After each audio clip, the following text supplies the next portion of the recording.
दादा नवीन मध्ये crop T shirt आहे का? हो मॅडम, बघा जस्ट डमीला आपण एक टी शर्ट लावले, एक पॅटर्न लावलाय. तुम्ही जवळून पाहू शकता. हा पॅटर्न समोर तुम्हाला फ्रंट प्रिंट दिसणार आहे, नॉर्मल राहणार आहे आणि क्रॉप मध्ये राहणार आहे. एकदम जबरदस्त अशी क्वालिटीची टी शर्ट राहणार आहे, ज्यामध्ये तुम्हाला साईज भेटणार आहे, फ्री साईज राहणार आहे. आणि जर क्वालिटीचा विचार केला तर एकदम जबरदस्त क्वालिटी राहणार आहे.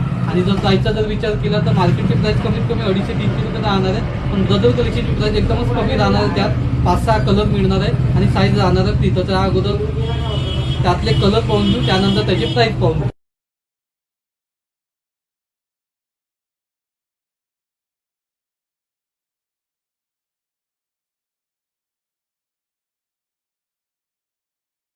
तर अशी त्यामध्ये 5-6 कलर राहणार आहे. आणि जर प्राइसचा जर विचार केला तर मार्केटची प्राइस कमीत कमी 250-300 रुपये आणि ब्रदर कलेक्शनची प्राइस पकडली तर एकदम कमीत कमी रिजनेबल ते राहणार आहे फक्त 199 रुपये. तर वाट कशीच बघता, पटकन ब्रदर कलेक्शनला भेट द्या आणि या क्वालिटीची तुमच्या आवडतीच्या कलरची टी शर्ट तुम्ही पटकन लवकरात लवकर घेऊन जा. धन्यवाद.